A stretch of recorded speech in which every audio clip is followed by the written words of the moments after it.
जाम sorrow शहर जेको इल्मी दर्सगाहन सबब दुनिया अंदर मशहूर आहे, पर अफ़सोस हाणे इन दर्सगाहन वारो शहर हिन वक्त मुकमिल ॾोहारनि जे वर चढ़ियल आहे। जाम शोरो शहर मुकमिल ॾोहारनि जे रह मुकरम ते छॾियल आहे। पुलिस ॼण मुकमिल नाकाम नज़र अचे थी। हर रोज़ हितां जा शहरी यूनिवर्सिटियुनि जा शागिर्द हथियारबंदनि हथां फुरजनि था। शहरी तोड़े शागिर्द इल्मी दर्सगाहन वारे शहर में गैर महफूज़ बणियल आहिनि। हिते पुलिस त मौजूद आहे, पर हू ॾोहनि ते ज़ाब्तो आणण में मुकमिल नाकाम नज़र अचे थी। हितां जा शहरी दुकानदार शागिर्द आए ॾींहं फुरजनि था। जाम शोरो पुलिस त दावा करे थी असीं कार्रवायूं कयूं पिया ऐं ॾोहारी पिण गिरफ़्तार करे केस दाख़िल कया आहिनि, पर सवाल इहो आहे त आख़िरकार ही ॾोहारी केरु आहिनि जिन ते पुलिस कार्रवाई नथी करे सघे। कारोबारी तबिको बेहद परेशान आहे। शहरी गैर महफूज़ बणियल आहिनि। जाम शोरो साल 2025 में फुरन ऐं धाड़नि जे वाक़िअनि में इज़ाफ़ो थियो आहे। तक़रीबन 150 खां मथे फुरन ऐं धाड़नि जा मुख़्तलिफ़ वाक़िआ थिया आहिनि, पर अॼु ताईं को बि ॾोहारी पुलिस गिरफ़्तार नाहे करे सघी, न ई फुर थियल क़ीमती सामान मोटरसाइकिल मोबाइल फोन वापसि कराए सघी आहे। उन बदअमनी जे वाक़िअनि ते SSP जाम शोरो ज़फ़र सिद्दीक़ छांगा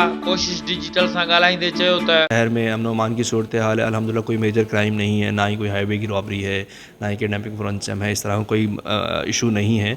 लेकिन हाँ, जहाँ तक छोटे मोटे स्ट्रीट क्राइम है उसको हम वक्तन फ़वक्तन मुलज़मान को पकड़ते रहते हैं और लोगों की रिकवरियाँ वगैरह करवाते रहते हैं। दूसरा हमारा जो मेन कंसर्न है मंशियात की जो है सोशल क्राइम है, उसमें जब से मैं आया हूँ पिछले 6 महीने में मोर देन 250 FIRs हमने लॉन्च की है, जिसमें हमने क्रिमिनल्स को भी पकड़ा है। और सबसे इम्पॉर्टेंट बात यह है कि जो आइस के बड़े डीलर हैं शहर में, जो बड़े नामी ग्रामी थे, उनमें से 4 लोगों को हमने पिछले 6 महीने में पकड़ा। उन पे अच्छी हमने इन्वेस्टिगेशन की और उनको हमने 9 साल से ज़्यादा सज़ा दिलवाई है। अभी भी हमारी कुछ रडार में है कुछ लोग जो इस तरह का आइस के मंशियात में मुलव्वस हैं, उस पर भी आपको इंशाल्लाह मज़ीद कार्रवाइयाँ नज़र आएगी। हमने रिसेंटली एक गैंग भी बस्ट किया है जिसमें 50 से ज़्यादा हमने बाइक्स रिकवर की हैं। वैसे वक्तन फ़वक्तन बाइक्स रिकवर करते रहते हैं, मोबाइल भी रिकवर करके मुलज़मान को वापस कंप्लेनेंट्स को वापस करते रहते हैं। ठीक है, तो हमारा एक प्रिवेंटिव मेजर्स भी है, वो भी हम बड़े ऐसे तरीके से ले रहे हैं।